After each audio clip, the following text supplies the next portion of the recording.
Welcome to another session on contouring. So in the last class we have discussed about contour surveying. So here basically if you look at this picture, this shows a map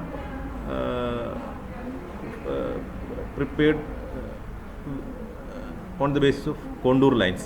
Here you can see different lines which are in the shape of circles. Each line actually represents a contour line. This we have discussed in the last class. What is the definition of a contour line? It is a line on the surface of Earth connecting points having same elevation or ഒരേ reduced levels ഉള്ള different പോയിൻറ്റുകളെ connect ചെയ്തിട്ട് നമ്മൾ lines ഗ്രൗണ്ടിൽ വരയ്ക്കുകയാണെങ്കിൽ that line we can call it as a contour line. So we prepare contour maps for various purpose. A contour map basically shows plan of the ground as well as elevation of different points, right? And we have discussed so far in this topic the following points. One is the definition of contour and contouring, then the contour interval. We have defined clearly what is meant by contour interval, then the similar term contour horizontal equivalent. After that we have discussed characteristics of contours. Then the important topic that we discussed is methods of contouring, അല്ലേ? അതിൽ നമ്മൾ direct method indirect method അങ്ങനെ രണ്ടെണ്ണമായിട്ട് divide ചെയ്ത് അത് explain ചെയ്തിട്ടുണ്ടായിരുന്നു. So in this class I'm going to explain you about another important term, that is interpolation of contours. See here, ഇതൊരു important ടോപ്പിക്കാണ് interpolation of contours. നമ്മൾ contour lines എങ്ങനെയാണ് prepare ചെയ്യുന്നത് എന്നുള്ളത് ഒരു മാപ്പായിട്ട് എങ്ങനെയാണ് കൺവേർട്ട് ചെയ്തെടുക്കുക.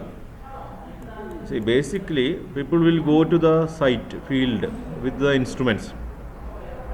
നമ്മൾ ലെവലിംഗ് ഇൻസ്ട്രുമെൻറ്റ്സ് കൊണ്ടുപോയി സൈറ്റിലേക്ക് പോയി ലെവൽസൊക്കെ പ്രോപ്പറായിട്ട് മെഷർ ചെയ്ത് അതൊരു ഡീറ്റെയിൽ ഡാറ്റയായിട്ട് കൊണ്ടുവരുന്നു.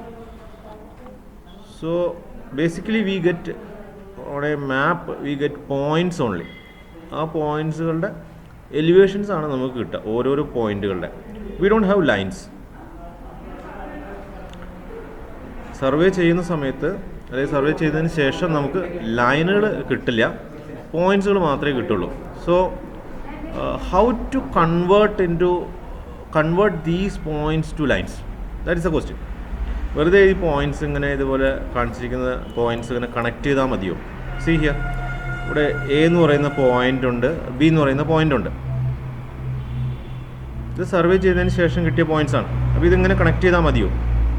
ഇത് ഈ പോയിൻറ്റുകൾ ഇങ്ങനെ കണക്ട് ചെയ്യുമ്പോൾ നമുക്കൊരു ലൈൻ കിട്ടും. So is that line called contour line? അങ്ങനെയല്ല. കോണ്ടൂർ ലൈൻസ് എന്ന് പറഞ്ഞാൽ സെയിം എലിവേഷൻസ് ഉള്ള പോയിൻറ്റ്സിനെ മാത്രമേ കണക്ട് ചെയ്യാൻ പാടുള്ളൂ. The process of spacing the contours proportionally between the plotted ground points is termed as interpolation of contours. അപ്പോൾ അതാണ് അതിൻ്റെ ഡെഫിനിഷൻ എന്ന് പറയുന്നത്.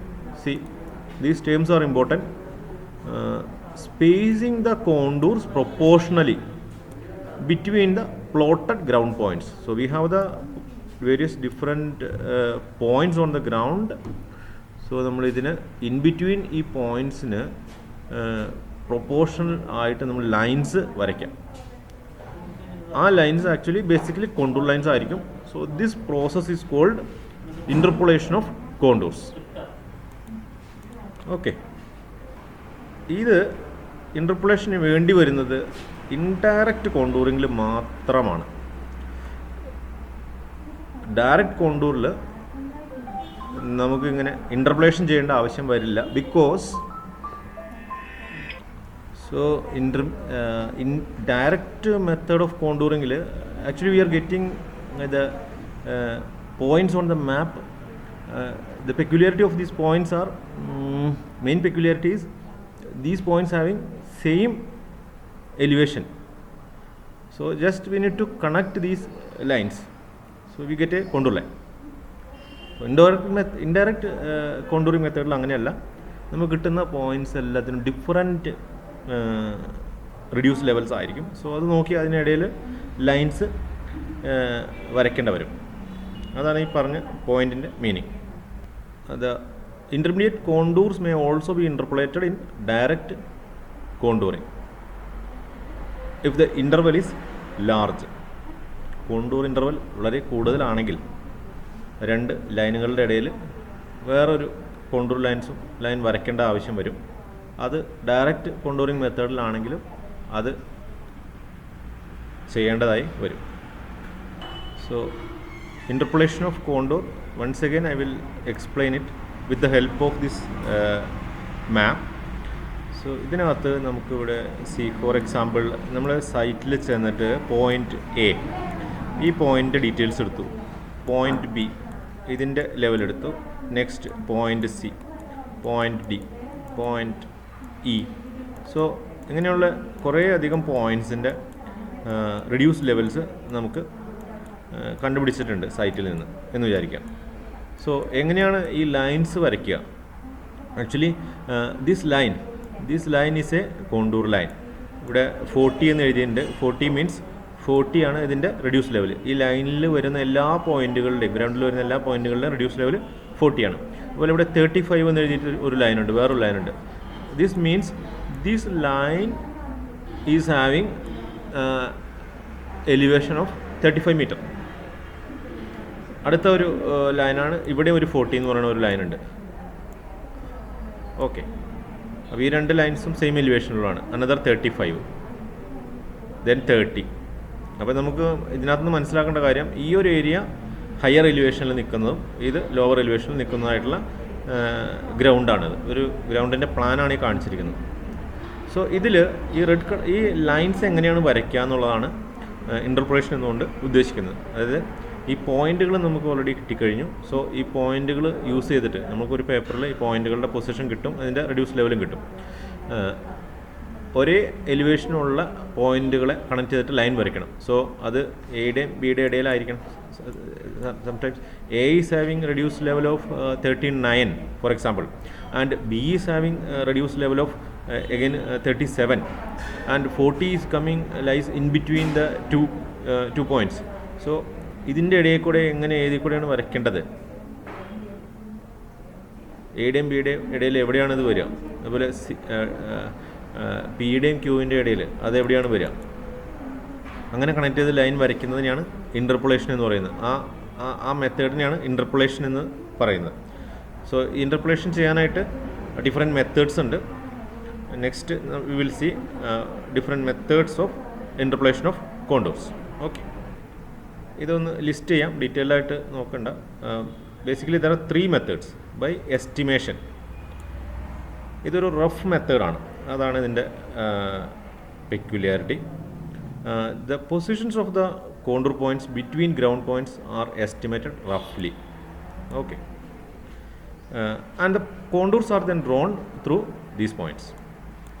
This is a rough method and is suitable for small scale maps. അപ്പോൾ unimportant വർക്കുകൾക്കാണ് ഇത് use ചെയ്യുക. Second method is by arithmetical calculation. Second method is by arithmetical calculation. This is difficult method but very accurate. That is a peculiarity. അപ്പോൾ ഇത് this method is used for projects where accuracy is needed, and is used for, of course, for small areas. വലിയ ഏരിയാസിൽ ഈ മാപ്പ്, contour മാപ്പ് ഇത്രയും accurate ആയിട്ട് ചെയ്യാന്ന് വെച്ചാൽ it will be very tedious. അപ്പോൾ ഇതിൻ്റെ ഒരു പ്രൊസീജിയർ, ഇത് എങ്ങനെയാണ് ഇൻ്റർപ്രേറ്റ് ചെയ്യുന്നതിനുള്ള പ്രൊസീജിയർ ഇവിടെ ഒരു ഗ്രാഫിൻ്റെ ഒരു പ്രൊസീജിയർ ഇവിടെ കൊടുത്തിട്ടുണ്ട്. ആ പ്രൊസീജിയർ നിങ്ങളൊന്ന് വായിച്ച് നോക്കണമെങ്കിൽ നല്ലതായിരിക്കും. It's not that much important. ഇത് ലിസ്റ്റ്